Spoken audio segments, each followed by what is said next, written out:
Hello everyone. In this video, we are going to have a look at the new Form Performance Analyzer feature. eForm loading time plays a critical role in good user experience. You might have come across various stats on the internet explaining how the page load performance impacts user satisfaction and revenue. During version 7 release, I had blogged about ways of troubleshooting and improving eForm performance. However, that was still using a more developer-centric approach of analyzing your form using browser developer tools. With this new feature, we bring a more graphical form performance analyzer which can be used by citizen developers as well to analyze the bottlenecks in their forms. So let's see this in action. I'm in my Agile Point portal right now. I'm going to go to App Builder. I have a form over here. I'm going to open it. So as you can see, I have a form which has 4 sections and a bunch of controls. The first control, it's an auto suggest control. It is bound to a lookup.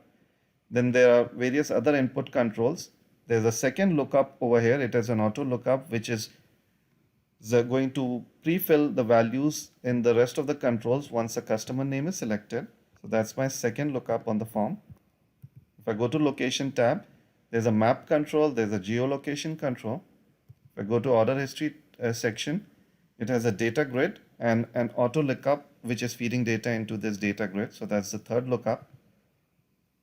And in the payment details section, I have a drop down which is bound to an external lookup SharePoint in this case. So that's the fourth lookup and a bunch of input controls.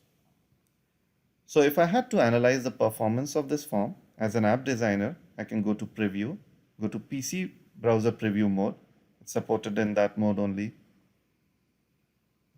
So as you can see in the button action area, I see a new button called Analyze. This button is visible only in the form preview mode to the app designer. I'm going to show separately how you can troubleshoot form performance at runtime. So I'm going to click on this Analyze button. So it tells me it took 1.8 seconds to load my form. So the first element is showing total form load time. This is the time taken for my form to render and ready for user to start interacting with it. There might be a couple of calls like lookups which are being bound to a drop down or a lookup which is running against a data grid which might be still running on a parallel thread, but it doesn't stop you from interacting with the form. So this is the time taken for the form UI to get rendered totally on your browser. The next element talks about total number of controls used at design time. It tells me I have 20 controls. These are the form elements or controls which I have dragged and dropped at design time in my form designer. The third element over here is total number of controls rendered during runtime. Now in my case, both of them are the same, but if you imagine if I had a subform control with 5 child controls. So those 5 child controls would have been counted over here. However, at runtime, maybe I have 50 rows in that subform. So it is 50 into 5, that is 250 UI elements which are rendered instead of just 5. So it would have reflected that kind of a change over here. And then the number of lookups which were triggered at this point of time. Now you will see how these values change as well as I start interacting with the form. So I'm going to do one thing. I'm going to close this. I'm going to start running some of my lookups. I trigger my other lookups over here. Check my form logic so that it is bringing down data now. So I ran all the rules on my form, and now if I click on analyze, you see the number of lookups is now 4. So it is live data which is being shown over here, all the API calls which are being made. You can precisely track what's happening. Now let's look at the various details, right? So if you can see there is a search bar at the top, so I can search for things. I can group by name or time. I can use various sorting options as well.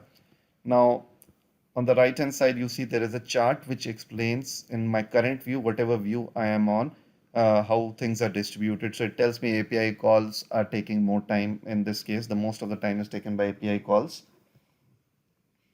And there is a legend which is mentioned. Now let's look at individual categories one by one. So the first category shown over here is API calls. So it is going to show me all the calls made to the Agile Point server while rendering this form, or even after rendering if I'm interacting with the form, if it was making any subsequent calls to load a cascaded drop down or something, it would capture those calls as well. Now, one thing you might want to remember about this is the time shown on the root level is the sum of all the individual API calls made to the Agile Point server. But as you know, a browser is a multi-threaded environment, so a lot of these calls are happening in parallel. So you might often see that this number might be higher than the total form load time, which is expected because this is not the actual time taken for the API calls to happen. This is the sum of the time. But if I wanted to see the actual time, I can drill down into this category, and then it tells me the actual time taken by individual API calls. So it is telling me that the lookups are taking more, lookup APIs are taking more time compared to other API calls. So these are all the API calls which were made as rendering my form.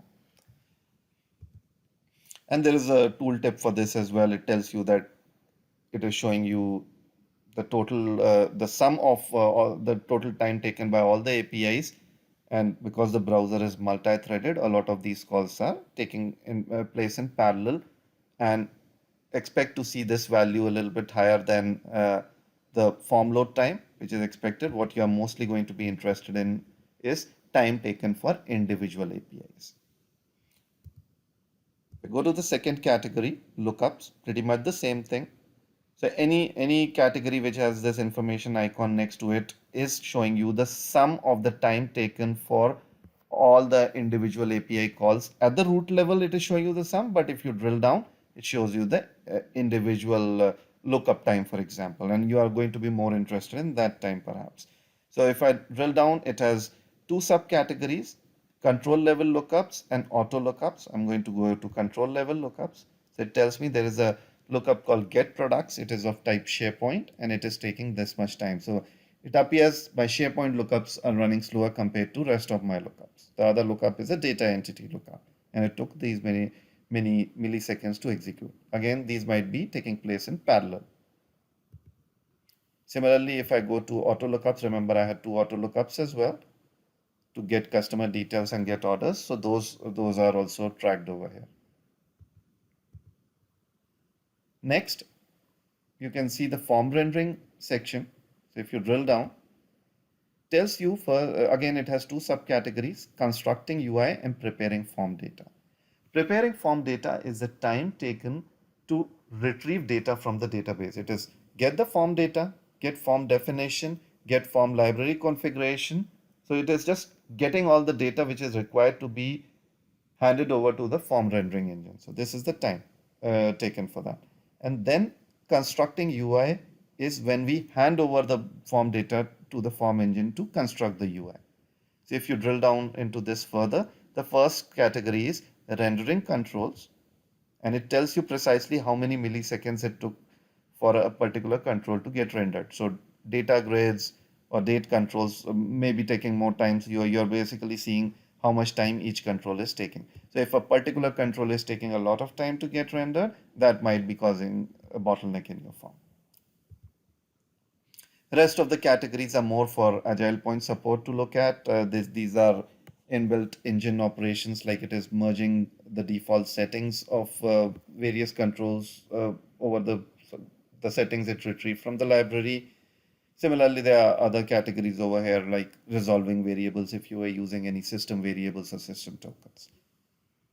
So as a user, you might be more interested in rendering control part of it. Next, if I had used any form customizations in my form, for example, a CSS or JavaScript, how much time it took to load those JavaScript and CSS files. So again, it is showing me the sum at the root level, but if I drill down, I can see precisely how much time it took for me to load the CSS file and the JavaScript file. And if there are multiple of them, multiple of these would be listed over here. Next category is basic form HTML, JavaScript, and CSS. This is the time taken to render the form rendering engine itself or load the form rendering engine itself within your browser. These are the base files used by the form engine. The last operation over here is file operation. It will show you time taken to upload a file or delete a file within your form. As you can see right now, it is 0 milliseconds. I'm in a form preview window. In a form preview window, you cannot upload or delete a file because it will start changing production data. But I'll show you how this value shows up during runtime.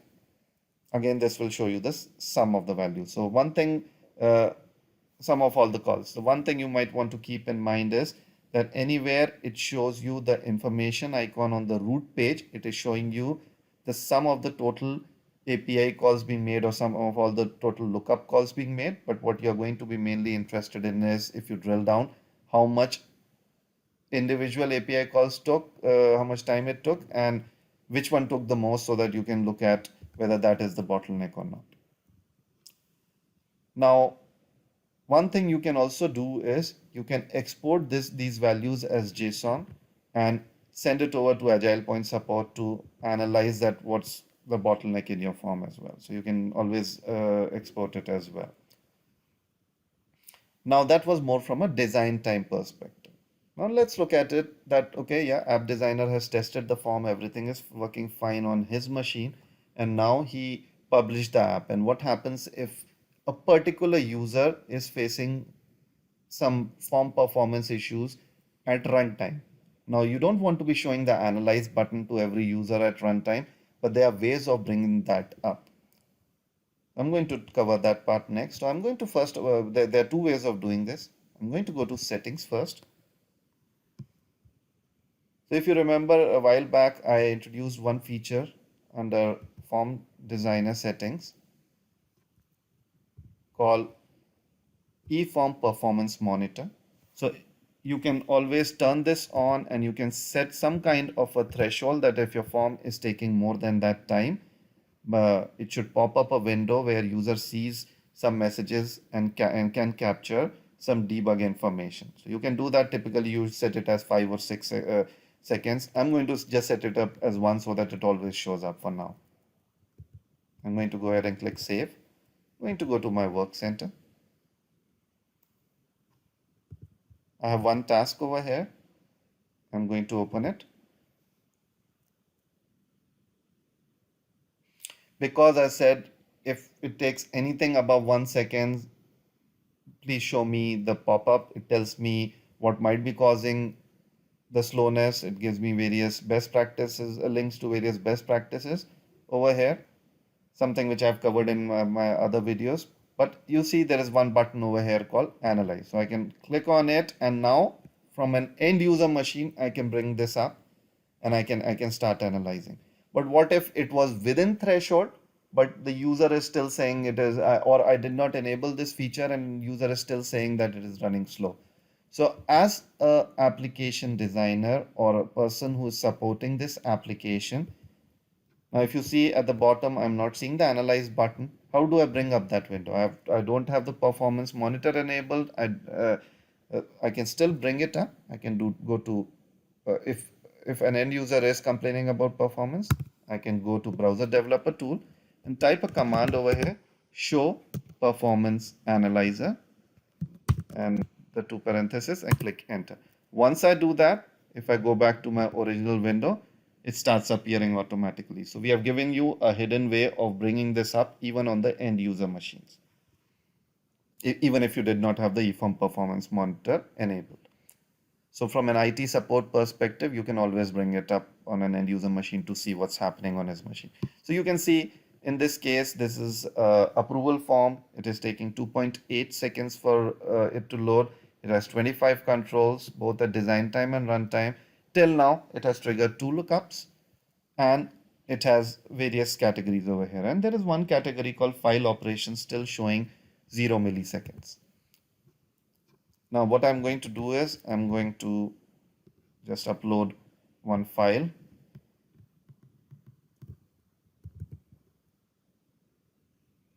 This is being uploaded to SharePoint. The file got uploaded. Now if I again go back and do an F12 and say show form performance analyzer. I'll just go ahead and close this one. You can see now it shows me some file operation took place on it. I can drill down, I can say uploading files. It uploaded the file with this name. The size was, if you hover over it, if your file name was bigger, it shows you the file size as well. And then the time taken for it to be uploaded. So you can see precisely what's the time taken for it to be uploaded for 60 KB file in this case. So if your underlying file system, for example, Office 365 connection is running slow, you can easily troubleshoot it from this data. However, from a troubleshooting perspective, the most important statistics is the total form load time, which you are going to be interested in.